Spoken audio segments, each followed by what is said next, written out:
우리가 요한복음 15번째 시간으로 일어나 걸어라 라는 제목으로 같이 말씀을 나누도록 하겠습니다. 일어나 걸어라. 지난 시간엔 예수님께서 왕의 신하의 그 아들을 고쳐주셨어요. 아들이 죽을 병에 걸려서 왕의 신하가 제발 좀 와서 내 아들을 고쳐달라고 그랬더니 주님이 뭐라 그러셨어요? 너희들은 표적을 보지 않으면 도무지 믿지를 못하는구나. 도무지 믿지를 못하는구나. 그러면서 주님께서 뭐라 그러셨어요? 돌아가라. 네 아들이 나았다. 주님께서 말씀하셨습니다. 그런데 그 말씀을 통해 무슨 일이 일어났어요? 죽어가던 아들이 살아났습니다. 우리 주님의 말씀은 생명의 말씀인 줄로 믿습니다. 죽은 사람도 살리시는 생명의 말씀인 줄로 믿습니다. 병자도 고치시는 생명의 말씀인 줄로 믿습니다. 흑암에 묶여있는 사람들도 자유하게 하실 수 있는 말씀인 줄로 믿습니다. 그 말씀이 오늘 우리에게 임하면 우리들 또한 그 말씀의 빛으로 말미암아 우리의 인생이 어두움에서 빛으로 변화가 될 줄로 믿습니다. 그래서 사도 요한은 이 요한복음을 기록한 목적을 요한복음 20장 31절에 이렇게 말하고 있어요. 오직 이것을 기록함은 너희로 예수께서 하나님의 아들 그리스도이심을 믿게 하려 함이라. 예수께서 하나님의 아들 그리스도이심을 믿게 하려 하심이라. 그리고 그를 힘입어 그 이름을 힘입어 생명을 얻게 하려 함이라. 예수 그리스도로 말미암아 구원함을 받고 생명을 얻게 하려고 이것을 기록하셨대요. 그리고 이 말씀을 읽고 듣고 그 가운데 지킨 이 말씀을 기록한 것을 지켜 행하는 자는 복이 있다 그러셨어요. 어떤 복이 있습니까? 새로운 삶을 얻는 복을 얻습니다. 그래서 우리가 고린도전서 15장 22절에 금요일 날 했었는데 이런 말씀이 있어요. 그리스도 안에서 모든 사람이 삶을 얻으리라. 아멘. 예수 그리스도 안에서 모든 사람이 삶을 얻는 줄로 믿습니다. 예수 그리스도를 믿기 전에 삶과는 다른 삶, 새로운 삶. 그래서 우리는 예수 그리스도를 알 때 참된 삶이 시작이 됩니다. 예수 그리스도를 바로 알지 못하면 참된 삶은 시작되지 않아요. 그래서 아는 것이 힘이라고 세상 사람들도 말하잖아요. 호세아가 그래서 그렇게도 여호와를 힘써줘 말자 그렇게 외치잖아요. 주님은 오늘도 우리에게 하나님의 말씀을 읽고 듣는 가운데 하나님과 예수 그리스도를 바로 알게 되기를 원하시는 줄 믿습니다. 그리고 바른 하나님의 자녀의 삶을 살게 하시는 줄 믿습니다. 그렇기 때문에 우리가 잊지 말아야 될 것, 우리의 옛사람 그리고 예전의 생활 지나간 때로 족한 줄로 믿습니다. 더 이상 뒤돌아보지 마시길 바랍니다. 예수 그리스도로 말미암아 새로운 삶이 시작된 줄 믿으시길 바랍니다. 그리고 나서 오늘 본문에 보면 예수님께서 이 왕의 신하의 아들을 고치신 사건 후에 이제 명절이 되어서 예루살렘으로 올라가십니다. 예루살렘에 올라가시는데 예루살렘에는 문이 한 10가지 있는데 거기에 보면 북쪽에 양의 문이 있어요. 그게 뭐냐면 쉽게 말하면 짐승들 들어오는 문이에요. 제사 지내려면 제사 제물이 필요하니까 그리로만 들어오는 문이 있었는데 그 양문 곁에 히브리 말로 무슨 못이 있대요? 베데스다 못이 있대요. 거기 행각 5이 있고 거기에는 수많은 병자가 있습니다. 맹인, 다리 저는 자, 혈기 마른 자 모든 사람들이 다 모여서 거기 뭘 기다려? 물의 움직임을 기다린다. 이 베데스다라고 하는 뜻이 뭐냐면 은혜의 집, 긍휼의 집이라는 뜻이에요. 은혜의 집, 긍휼의 집. 거기에 행각 쉽게 말하면 그런 거죠. 뭐 햇빛 가림막 같은 거. 우리 공원 같은 데 가면 이렇게 벽은 없고 기둥 4개 이렇게 그리잖아요. 그런 행각에 사람들이 모여 있는 거예요. 사람들이 거기 한참 모여 있는데 이유는 뭐냐면 그 사람들이 다 물의 움직임을 기다린다. 이유가 뭐예요? 4절 같이 읽습니다. 시작.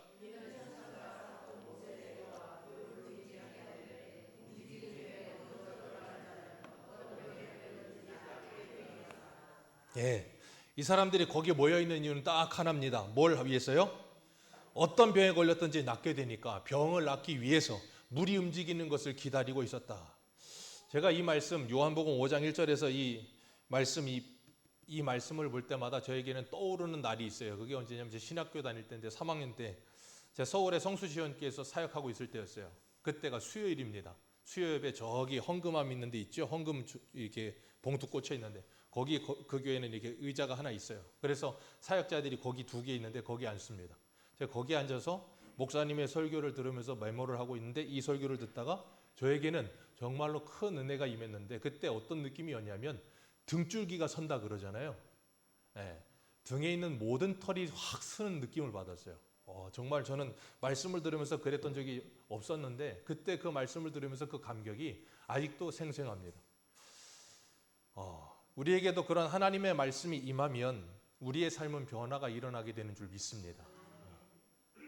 이 베데스다, 은혜의 집, 자비의 집이라고 하는 곳에 수많은 병자들이 모였고 병 고침을 위해 모였어요. 근데 그 사람들이 믿는 건 뭐냐면 여기 가로 써 있잖아요. 가로 쳐 있는데 이건 뭐냐면 어떤 사본에 있는 거예요. 그러니까 이건 정경으로 이 어떤 사본에만 있지 어떤 사본에는 없는 내용이에요. 그런데 사람들이 이렇게 믿는다는 거예요. 무슨 뭘 믿어요? 물의 움직임이 있으면 그 물의 움직임이 왜 그래요? 천사들이 내려왔다 그거예요. 옛날에 선녀와 나무꾼처럼 어디 이렇게 좋은 곳에 이제 폭포 있으면 거기 선녀들이 내려서 목욕하고 뭐 그리고 나면 뭐 거기 들어가면 병 고침 받는다 그래서 온천수 뭐 이렇게 병 낫고 그런 거 있잖아요. 그런 것처럼 전설 따라 삼천리 그런 것처럼 그런 이야기가 유대에 퍼져 있었어요. 그래서 저기 물만 움직이면 거기 들어가면 병이 낫는 거예요. 얼마나 좋겠습니까? 그런데 문제는 뭐냐면 병은 낫는데 누구만 병이 나아요? 제일 첫 번째로 들어가는 사람만 병이 나아요. 그러니까 두 번째로 들어간 병이 낫습니까? 못 낫습니까? 못 나아요. 그러면 사람들이 거기 몰려갈까요? 안 몰려갈까요? 생각해 보세요. 한 사람만 나아요. 근데 물이 언제 움직일지도 몰라. 그럼 사람들이 거기 몰려갈까요? 안 몰려갈까요? 왜 몰려갑니까? 한 사람밖에 안 되는데. 그래서 우리나라 로또가 잘 되는 거예요. 요즘은 한 사람만 안 되죠. 1등이 한 10명 되나요? 10명은 되나 봐. 여긴 10명도 아니고 1명이야. 그런데도 사람들이 구름대같이 몰려들어요. 왜? 병을 낫고 싶으니까. 지푸라기라도 잡고 싶은 심정으로. 거기 가면 나을 수 있겠지. 이게 하나님의 말씀도 아니에요. 그냥 누가 한 말이에요? 사람들이 한 말이 전설이 된 거예요. 그런데 그 사람들이 한 말, 그 전설을 듣고 사람들이 뭐예요? 거기 달려가는 거예요. 거기 가면 뭔가 내 인생의 문제의 해결책이 찾아오겠지. 그런 게 오늘날의 사람들에게도 여전히 있다니까요. 그래서 사람들은 뭐라 그래요? 자꾸 사람들로 하여금 인생의 해결책이 있는 것처럼 말을 하고 희망을 갖게 만듭니다. 그래서 뭔가를 열심히 하고 어디엔가를 가면 거기에서 그것만 이루면 그래서 거기에서 첫 번째로 들어가기만 하면 뭔가 내 인생에 쨍하고 해뜰 날이 오겠지. 그런데 그렇게 하면 쨍하고 해뜰 날이 오든가요? 안 오는 날이 더 많던데요. 어려서는 공부 열심히 해라. 공부 열심히 하고 뭐 이렇게 중고등학교 가는 애들한테 여자애들한테 요즘은 그런 말 안 하지만 공부 열심히 하면 대학 가면 아주 멋있는 오빠가 기다린다. 그래서 열심히 공부해서 대학 갔더니 오빠는 없고 전부 복학생만 있어. 그런 일도 있고 좋은 대학 들어가서 열심히 공부해서 대학 가면 인생이 잘 풀릴 줄 알았는데 대학 들어가 보니까 이제 뭐 해야 돼요? 또 이제 기업에 들어가야 돼. 그러니까 대학교 1학년 때부터 뭐 합니까? 죽으라고 또 취업 공부를 합니다. 그래서 대기업 들어가면 잘 될 수 있겠지. 그리고 대기업 들어가려고 열심히 공부합니다. 대기업 들어갔습니다. 그럼 잘 될까요? 서울에 있던 제 제자도 삼성 들어갔거든요. 평택 그 삼성 거기 연구원으로 있는데 걔가 그래요. 13년. 대기업 들어가면 15년을 못 넘긴대요. 13년이면 오래 간대요. 그리고 나면 이직 준비하던가 퇴사해서 다른 일 해야 된대요. 그러면 죽살나게 공부해서 대기업 들어간 이유는 13년 하려고 하는 겁니까? 그런데 13년 하고 가는 거예요 또. 그렇게 열심히 대기업 들어가 뭐가 될 줄 알았지. 그런데 거기서 또 그냥 경쟁해야 되고. 그리고 좋은 배우자를 만나면 되겠지 해서 조건 좋은 사람 만나고 나서 보니까 어때요? 네, 또 그런 거예요. 인생이 그래요. 사람들은 자꾸 그래서 뭔가 하나 특출난 거기를 가면 인생의 해결책이 있고 문제점이 해결되고 내 인생이 잘 풀릴 거라고 생각을 해서 희망을 가지고 소망을 가지고 살아오는데 문제는 그렇게 살면 살수록 점점 더 어려움은 계속 중첩돼. 인생에 해결되는 일은 없어. 그러다 보면 어떨까요? 자포자기하게 돼. 그리고 염세적으로 변해 사람이. 아유 다 필요 없다. 신앙이 있어서 그런 말을 하면 좀 덜한데 그게 아니고 사람이 그냥 염세적이야. 신앙이 있는 것도 아닌데. 그러게 이 세상의 모습이에요. 사람들로 하여금 자꾸 희망 고문하게 만들고 뭘 자꾸 하기 위해서 달려가게 만들고 그걸 이루고 나면 공허하게 만들고 그리고 나면 공허하면 또 다른 뭔가를 만들어서 거기에 또 달려가게 만들고. 근데 문제는 예루살렘에서도 그런 일들이 일어나고 있더라는 거예요. 문제는 은혜의 집, 자비의 집이라고 하는 교회에서도 그런 일이 일어날 수 있다는 거예요. 모두가 다 하나의 생각밖에 없습니다. 뭐요? 병 고침.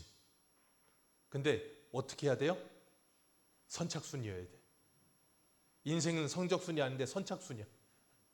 그래서 1등으로 들어가야 돼. 생각해 보세요. 만약에 거기에 물이 흔들렸다고 생각해 보십시오. 어떻게 될 것 같으십니까?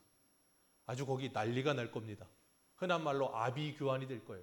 불교 용어긴 하지만 지옥같이 되어낼 겁니다. 무질서하고 막 달려가면서 걷지 못하는 사람은 뛰어가는 사람에게 밟힐 거고, 뛰어가다가 앞에 가는 사람 있으면 잡아 당겨가지고 밀쳐놓을 거고, 어떻게든지 들어가기 위해서.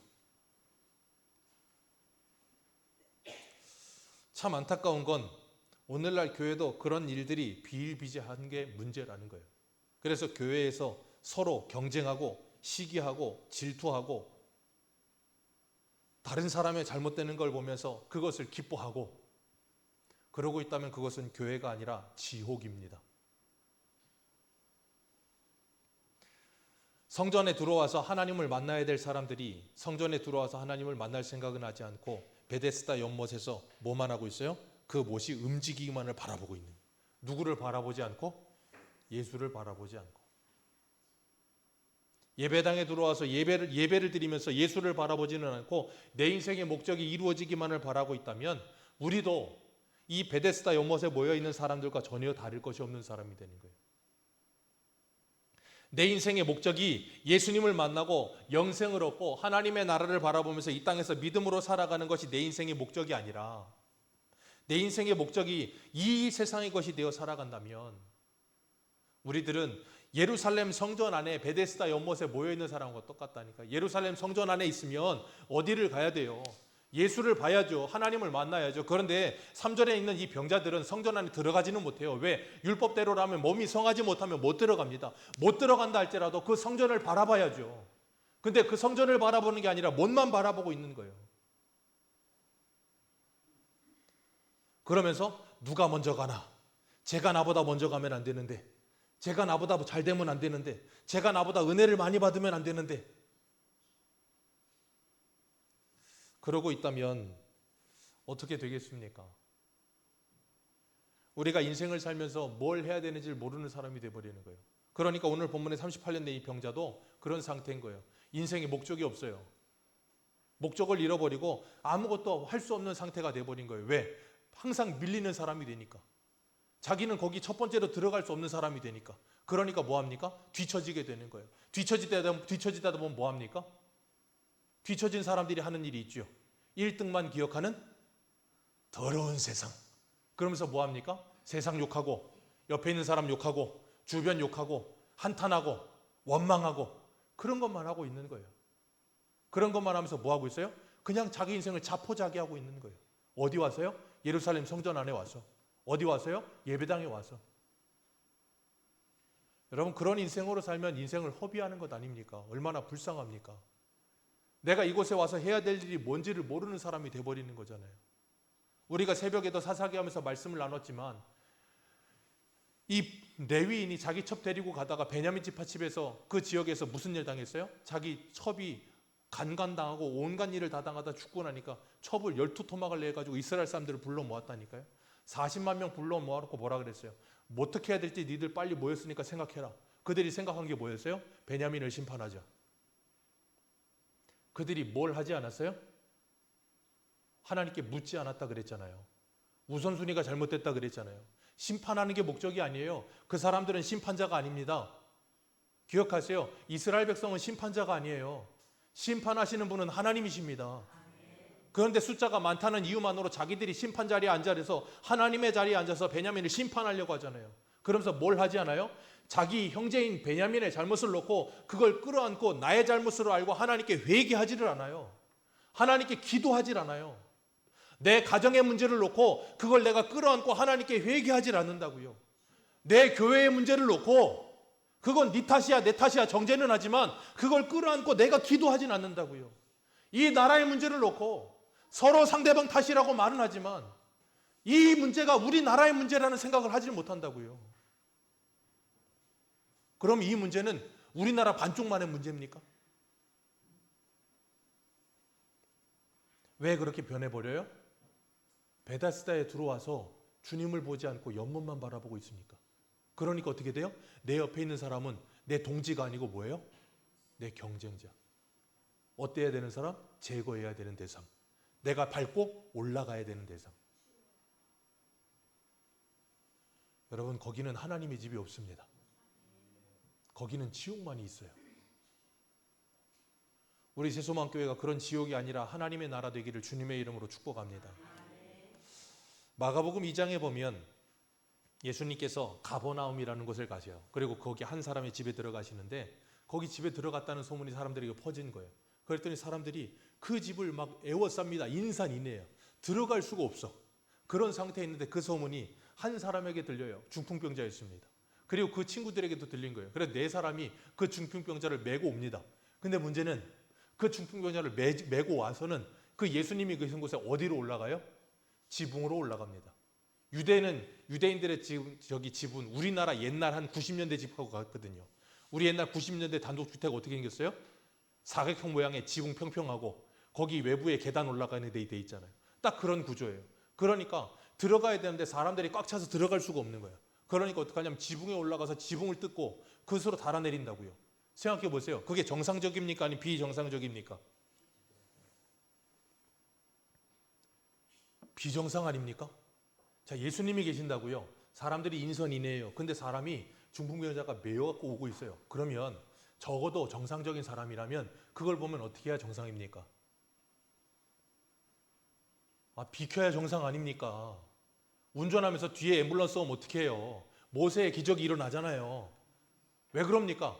안 하니까 그냥 법으로 만들어서 안 비키면 벌금 무기니까 이제 사람들이 알아서 비키잖아요. 비켜야 정상이라고요. 오늘날로 말하면 예배당에 주님이 오셨는데 사람들이 꽉 찼어. 근데 병자가 오고 있어. 근데 아무도 비키질 않아. 왜? 비켜줄 자리가 없어. 내가 봐야 되고 예수님을 내가 봐야 되고 내가 예수님 말씀 들어야지 저 사람에게 내 자리를 비켜줄 마음은 없는 거예요. 그런 이기적이고 그런 죄악된 모습이 가득한 상태로 거기 모여 있으면 뭐 하겠습니까? 오늘 우리는 이 예배당에 뭐 하러 모이셨습니까? 이 예배당에 모인 이유와 목적은 뭡니까? 우리는 정말 예수를 바라보기 위해 오셨습니까? 주님은 우리에게 말씀하셨어요. 인자는 섬김을 받으러 오지 않았고 도리어 섬기러 왔고 많은 사람을 위하여 자기 몸을 대속 제물로 내어주러 오셨다 그러셨어요. 그리고 우리에게 그러셨습니다. 너희도 이와 같이 섬기는 자가 되어라. 그러시면서 제자들의 발을 씻겨주셨잖아요.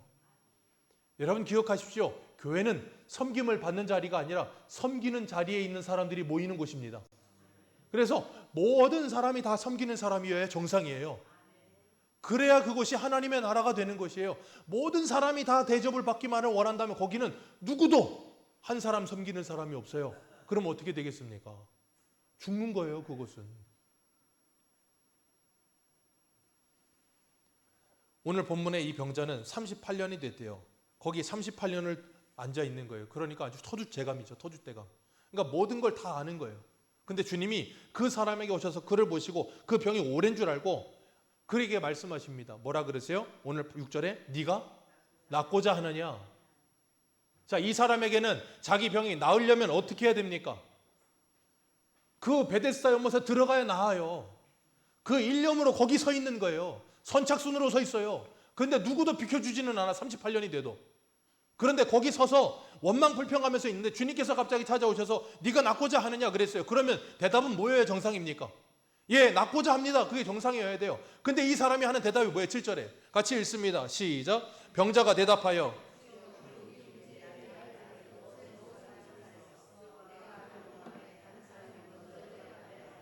아멘. 하소연하고 있는 거야. 물이 동할 때 나를 넣어준 사람 한 사람 없더이다.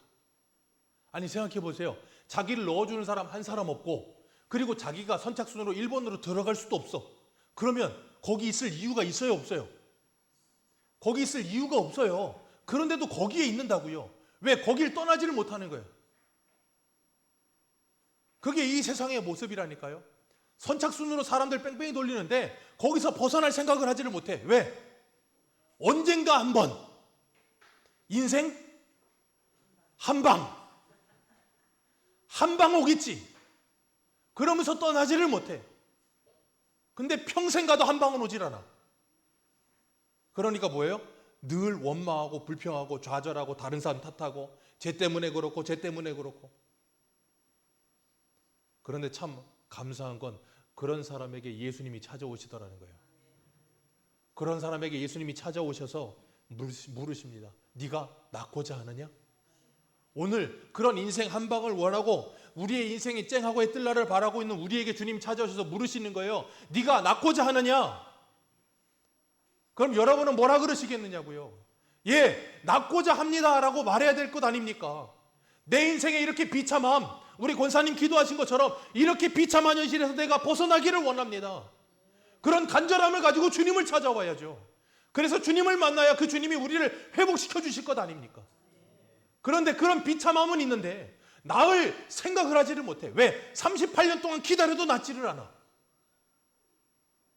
왜요? 내가 바라고 원하고 기다리던 대상이 잘못됐기 때문에. 예수를 바라봐야 되는데 베데스다 연못만 바라보고 있습니까? 그러니까 변화가 없는 거예요. 그 38년 된 병자처럼 우리도 38년 동안 신앙생활을 해서도 내 인생이 나아지는 게 없고 변화가 없다면 기억하세요. 내가 지금 베데스다 연못만 바라보고 있었구나. 아모스 5장의 말씀처럼 베델로, 길갈로, 부엘세바로 찾아다니긴 했지만 하나님을 찾질 않았구나. 하나님을 찾아야 내가 살 수 있고 예수를 바라봐야 내가 살 수 있는데 그걸 하지 않았구나. 그걸 아셔야 되는 거예요. 그걸 모르면 세월을 허비만 하는 거예요. 이 연못에 모여서 은혜를 받지 못하면 내 인생의 변화는 찾아오지 않아요. 38년 동안을 7절과 같은 삶에 머물러 있는 거예요, 그냥.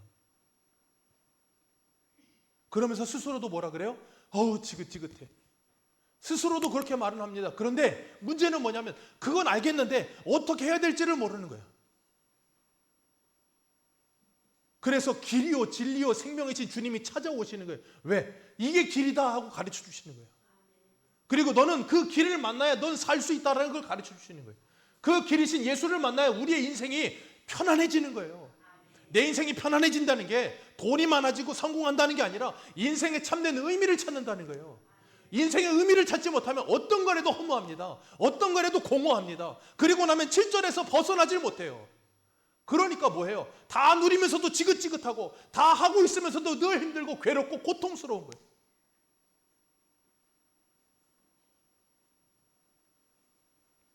그 베데스다는 우리 각자에게 다 있어요. 그리고 주님께서 그 병자에게 이렇게 말씀하세요. 8절 같이 읽습니다. 8절입니다. 시작. 아멘. 예수님께서 그러십니다. 일어나 자리를 들고 걸어가라. 그 한마디에 예수님이 이 병자를 안수하신 것도 아니고 예수님이 이 병자에게 뭘 하신 것도 아니고 그냥 그 한마디에 이 병자가 뭐예요? 곧 나아서 자리를 들고 걸어가니라. 주님의 말씀으로 말미암아. 이 방금 전에 4장에서도 왕의 신하의 아들을 주님이 무엇으로? 말씀으로 말미암아. 사도 요한은 지금 그걸 뭐하고 있어요? 우리에게 포커스를 주고 있는 거예요. 그 말씀이 육신되어 우리 가운데 거하시는 그 예수 그리스도, 그 예수를 만나야 우리의 인생에 참된 빛이 있다는 거예요. 그래서 우리 요한복음 1장 보세요. 요한복음 1장. 요한복음 1장 3절, 4절 같이 읽겠습니다. 시작. 만물이 그로 말미암아 지은 바 되었으니 지은 것이 하나도 그가 없이는 된 것이 없느니라. 그 안에 생명이 있었으니 이 생명은 그 안에 무엇이 있으니? 생명이 있으니 이 생명은 사람들의 빛이라. 그러면서 5절 빛이 어두움에 비추되 빛이 어두움에 비쳤으나 그 빛을 깨닫는 사람이 없더라. 그래서 주님께서 뭐 하시는 거예요? 그 빛이 무엇인지를 보여주시는 거예요. 그게 뭡니까? 표적이요. 표적을 보여주시면서 내가 빛이다. 나를 만나면 너희들의 어두움은 물러가고 너희들의 인생의 모든 괴로움은 물러가고 빛이 찾아오게 될 거다. 쨍하고 해뜰 날이 올 거다. 그래서 이사야 60장 1절에 뭐라 그럽니까? 일어나라. 빛을 발하라. 왜요? 네 빛이 너에게 이르렀고 여호와의 영광이 이르렀느니라. 너의 빛이 네게 이르렀다고요. 그 빛이 누구라고요? 사람의 빛이신 예수 그리스도가 너에게 이르렀다. 그리고 나면 뭐하라? 일어나라. 이 38년대 병자에게 주님 뭐라 그러셨어요? 일어나라. 더 이상 거기 눌러 앉아있고 거기서 좌절하고 있고 거기서 원망불평하고 남 탓하고 사람들 탓하고 세상 탓하면서 살지 말고 그 자리를 이제는 들고 일어나서 뭐 해라? 걸어가라. 빛을 발해라. 너 하나님의 자녀로 사는 너희들아, 하나님의 자녀가 그런 일 하라고 인생 사는 거 아니다라고 말씀하시는 거예요. 그래서 이 에스겔 골짜기에 그 마른 뼈들이 하나님의 생기가 들어오고 나니까 뭐예요? 하나님의 군대가 되잖아요. 군대가. 왜 마른 뼈가 됐다 그랬습니까? 이유가 뭐였어요? 딱 하나 있잖아요. 절망. 피에르 케고라라고 하는 사람이 쓴 책 중에 죽음에 이르는 병이라는 책이 있어요. 그 죽음에 이르는 병이 뭐예요? 절망이요. 사람의 소망이 끊어지고 절망이 오면 죽는다는 거예요. 죽는다는 거예요. 근데 주님의 빛이 임하고 하나님의 말씀이 임하고 하나님의 생기가 들어가 성령을 받으면 뭐가 생겨요? 절망에서 소망이 생기는 거예요. 무슨 소망이요? 하나님의 나라의 소망, 천국 소망, 영원한 소망, 부활 소망. 그걸 가지게 되는 거예요. 그럼 뭐 한다고요? 좌절하고 낙심해 있지 않고 일어나게 되는 거예요. 주님께서 우리에게 그래서 뭐 하라는 거, 그 자리에서 이제 일어나라는 거예요. 이 여호수아 1장을 보십시오. 모세 죽었을 때 이스라엘 백성들이 뭐 했습니까? 다 절망하고 좌절했어요. 왜? 자기들을 40년 동안 인도하던 자기의 리더가 죽었으니까. 이제 우리는 끝났다. 그때 하나님이 여호수아에게 뭐라 그래요? 이 백성과 더불어 함께 일어나서 내가 너희들에게 주기로 한 그 땅으로 가라. 일어나서 가라는 거예요. 여러분들이 지금 베데스다 연못이 어딘지 모르겠지만 거기 있으면 내 인생이 무엇이 잘 되겠지라고 소망을 갖고 희망을 갖고 있는 것이 어딘지는 모르겠지만 거기 있다고 희망 생기지 않습니다. 여러분에게 주님의 말씀이 임하지 않으면 그 예수 그리스도를 여러분이 만나지 못하면 여러분에게 소망은 없어요. 어떤 것도 여러분에게 진정한 소망이 되지 않아요. 잠시 잠깐 소망인 것처럼 보일 수는 있어요. 그런 것도 그 소망이 이루어지면 허무해집니다. 그거 이루어지고 나면 허무해져요. 그리고 나면 어디로 달려가실 건데요? 그래서 주님께서 길이 되셔서 우리에게 찾아오시는 거예요. 그리고 물으시는 거예요. 네가 정말 낫고자 하느냐? 우리의 경제적인 문제, 우리의 뭐 질병적인 문제, 우리의 어떤 아픔의 문제, 우리의 어떤 괴로움의 문제, 나의 옛날의 모습들하고 뭐 여기 꼬여 있는 문제, 그런 거 아니고요. 네가 진짜 낫기를 원하느냐는 거예요. 어떤 것이요? 네 영혼이 회복되기를 원하느냐는 거예요. 여러분 기억하세요. 예수를 만나 우리 영혼이 회복되면요, 이 모든 건 다 알아서 회복이 돼요.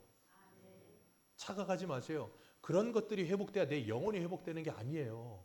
우선순위가 잘못된 거예요. 주님은 우리의 속사람을 바꿔놓으시면 겉사람의 회복이 찾아옵니다. 반드시 찾아와요.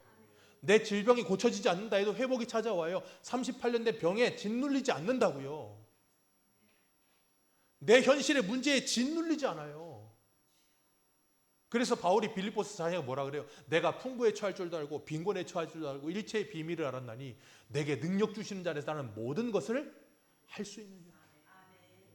가난하면 가난한 대로 살고 부하면 부한 대로 살고. 그래서 고린도서 7장에 뭐라 그래요? 네 부르심을 받은 그대로. 네가 종으로 부르심을 받았느냐? 종으로 살아라. 네가 자유자로 부르심을 받았느냐? 네가 예수 그리스도 안에 종이라는 걸 알아라. 그리고 다시는 사람의 종이 되지 말고 부르심을 받은 그대로 종으로 부르심을 받았던, 주인으로 부르심을 받았던 하나님과 함께 살아라. 그러면 된다는 거예요. 그게 뭐예요? 디모데전서 6장에 나오는 자족이에요. 그 일체의 비결을 우리에게 알려주시는 거예요. 그리고 나면 일어날 수 있어요. 주님께서 말씀하십니다. 네 자리를 들고 걸어가라.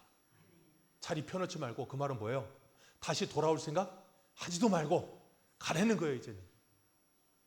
근데 주님이 가라 그러시는데 저는 이 말씀을 읽으면서 아가서 말씀이 생각이 났어요. 아가서에 보면 솔로몬이 뭐라 그래요? 내 사랑하는 자야, 일어나라. 나와 함께 가자. 그 말씀을 누가 하시냐면 예수님이 겟세마네 동산의 제자들에게 하시거든요. 전 그때 예수님이 그 말씀하실 때 아가서 말씀과 그 말씀을 매치하지 않았을 때 어떤 생각을 했냐면 그냥 기도하랬더니 잠만 자니까는 어휴 이 무지랭이들아 그러면서 일어나라 그냥 같이 가자 그러는 것 같았어요. 근데 아가서 말씀과 그걸 딱 매치하고 나니까 주님이 제자들을 얼마나 사랑하시는지가 생각이 되는 거예요.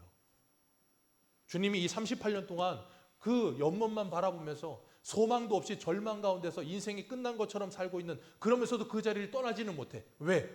인생 한 방 있을까 봐. 어떻게 되지는 않을까 싶어서 거기를 떠나지 못하고 있는 우리들에게 찾아오셔서 뭐라 그런다고요? 일어나라. 그리고 그 자리를 들고 이제 거기 있지 말고 가라. 주님 오늘 우리에게도 이 말씀 하시는 줄 믿습니다. 그리고 나면 우리가 그 빛이 임하면 우리에게 회복이 찾아와요. 그리고 나면 더 이상 우리의 인생에 장애물이 없을 줄 믿습니다. 시편 119편 165절에 이런 말씀이 있어요. 주의 법을 사랑하는 자에게는 큰 평안이 있으니 그들에게 장애물이 없으리로다. 아멘.